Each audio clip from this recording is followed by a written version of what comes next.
Today's video is about the rule of disengagement and why you need to learn this if you want to see big improvement to your game within PvP. To be clear, I'm referring to when you disengage from a fight or a situation in order to stay alive and reset. That might sound super basic, but from all the video reviews I've done in the past, whether it be on casual gameplay or even tournament level games, this seems to be the number one thing that people struggle to master, even though it's one of the most important. What we discussed today applies to all shooter games really, but it's especially important for succeeding in Destiny's popular game mode Trials of Osiris. Now when it comes to being quote-unquote good at PvP, there's obviously a lot of factors, and one should probably argue that aim is the number one piece, because if you can't hit your shot, then you obviously can't win an engagement. Of course this is true, but far too often I see people with decent aim or even good positioning all of a sudden just plateau in their skill level because of their inability to properly manage the rule of disengagement. So I wanted to do my best to cover that specifically, and I think we should just jump in. I've broken it down to three facets: picking your fights, the point of no return, and what to look for. Obviously, I'm going to be explaining what I mean for each one, but I wanted to do something a little different today and actually try giving you guys tangible exercises to practice. There's a reason why sports teams run so many drills over and over. It's so that in the heat of the moment, when the player feels like they don't have time to think, their brain and their body just acts instead. Starting with number one, around picking your fights, there are two things I want you to practice. First, make special effort to comment on your opponent's loadout. In something like Trials, this is pretty easy. You get to see what they're using at the intro of every match, and don't worry, I will tie this back to disengagement because I know it sounds a little left field. I'm serious about that first statement though. Say it out loud. If I see a sniper on the other team, I'm gonna say their name and their character. That way I'm aware of their presence at all times in the match. A lot of things in the game become way more useful when you know your opponents. The kill feed is a perfect example so that I know who's still alive and what I'm up against. Now, in order to set myself up to ensure that I can properly disengage from a fight, I first have to make sure I'm picking good ones to begin with, and that's where knowing your opponents really starts to shine through. Sometimes it's nice to exaggerate a concept to make it clear, so let's just say I'm rocking the Multimach CCX, a current popular SMG. Maybe I'm up against a couple of 120 RPM hand cannons, like I'm seeing a lot of that on Bannerfall right now, and then maybe a 140 RPM. Here's what's going through my brain. Again, rule number one is picking good fights. My range with the Multimach is a lot less than theirs, so my objective is to make their extended range a complete waste. If I can get close to them, I'm at an advantage. Same goes if they have rangefinder on the 140. It doesn't have to be a 120. That perk is extremely good on hand cannons, but it does make it a little bit harder to hit your shots when they're up close. So my job is to get extremely close and make them pay for using it. When people don't focus on picking good fights and they slide into an engagement, they tend to focus so much on their own actions that I'm shocked at how often they have no awareness of what their opponent is about to shoot them back with. The ripple effect of consciously paying attention to what your opponent is using and what character that they're on will help you immensely. If I don't know what I'm up against, there's a really good chance I slide into a lane already at a disadvantage, leaving little to no chance of getting out alive. So I'm going to repeat this. Start saying it out loud. The Stormcaller is sniping. The Golden Gun has a 120. Things like that. Now, the second part of picking good fights is actually knowing how fast I can die. It's not that often that you're going to slide into a lane wanting to fight someone and then you accidentally run into 3 players. You don't have to think worst case scenario, but it's not that uncommon to slide out and actually be up against 1 or 2 people. So let's take that same example again. Say there's one enemy with a 120 and then the other one's got a 140. Well, how fast can I die? First bullet accuracy is really strong in Destiny, so they'll probably both hit me with a headshot to start, meaning in a split second they've dealt 150 damage to me. I'm running the Multimach. Maybe I hit some headshots, like 5 at the most. That's around 90-ish damage, give or take. Now, after just 1 instant has gone by, only one of them needs to hit me with a body shot afterwards to kill me. This means I'll end up dying in less than half a second, which is basically a 2-tap time to kill from a 140 RPM hand cannon.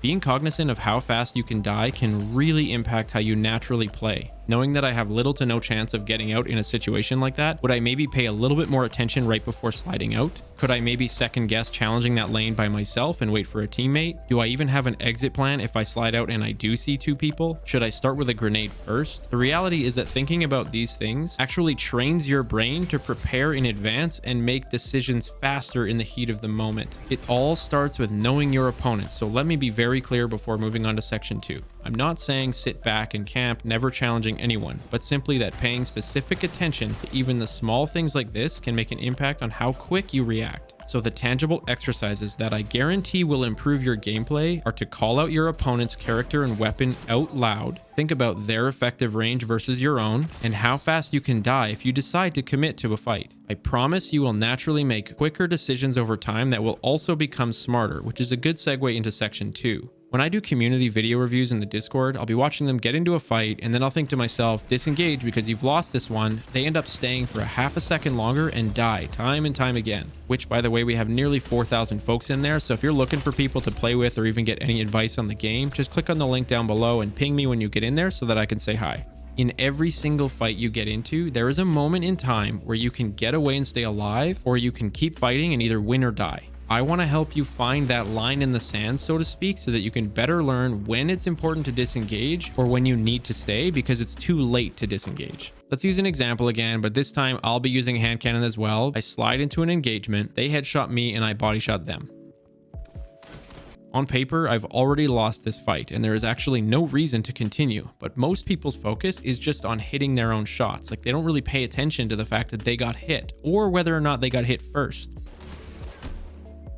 They just put all their focus on trying to hit their shots and entirely omit the former. In that example, the line in the sand, or the point of no return if you will, is right after the first bullet is shot by both of you. That's the instant where you need to decide if you're sticking in with the fight or if you're going to disengage and reset to try and beat them with an advantage later. Now, I don't want you to think that running away is always the solution. What's crucial is that you learn where that point of no return is so that you at least know when you need to commit and when you can decide whether or not it's appropriate to run away. After that first bullet, if you realize that they hit you first, or even the fact that you hit a body shot and they hit a headshot, and you decide right away to slide back to cover, or maybe you dodge behind a wall, chances are they'll only hit you once or twice more after that, including a body shot, and you'll live. This would be a perfect example of a successful disengagement with quick decision making. If you wait too long, say after 2 bullets have been fired by you and your opponent, well, now you've passed that line in the sand. Running away is pointless now, and you've essentially rolled the dice that they're going to miss one of their shots and you can catch up in the fight to win. Now, I usually pride myself in my ability to break down really complicated or even vague concepts, but this has been a pretty difficult one. So for this section, I'm going to give you another tangible exercise that I know is just going to help you. Recognize that the point of no return is always sooner than you think. Trust me on this one, you have to decide way before you'd expect, but if you practice it, your brain will start to naturally pick up on the timing. Your exercise for rule number 2 is to start jumping into a fight or an engagement and then immediately run away.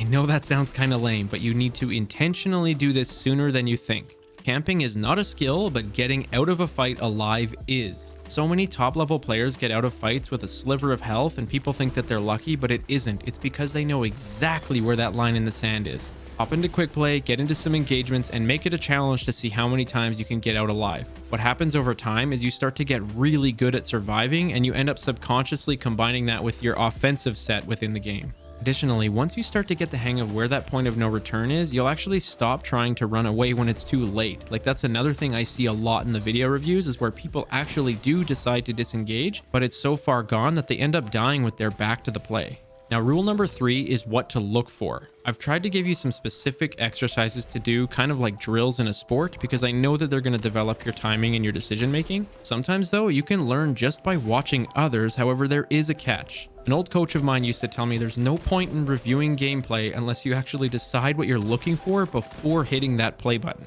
Don't worry about their aim, just watch for when they make decisions to get away and stay alive. I kid you not, I've got a Destiny streamer named Benny on my second monitor right now, and he just did one as I'm typing this sentence. You'll be surprised how often top level players just dip from a fight. Benny, if you're watching this, I did clip your VOD because, folks, I'm going to show you exactly what the play I'm talking about is. Everyone, please follow this guy on Twitch. He's insanely good. I'll put the link down below. So he's on burnout and he's going outside to pick a fight with someone. He notices on his radar that there's 2 opponents on either side. He hasn't crossed the point of return yet, but he better decide soon. He throws a grenade on the right hand side and then he looks left. He now has no utility because it didn't tag anyone, and realizes he's probably going to be in a 1v2 and die, so he disengages moments before crossing that point of no return.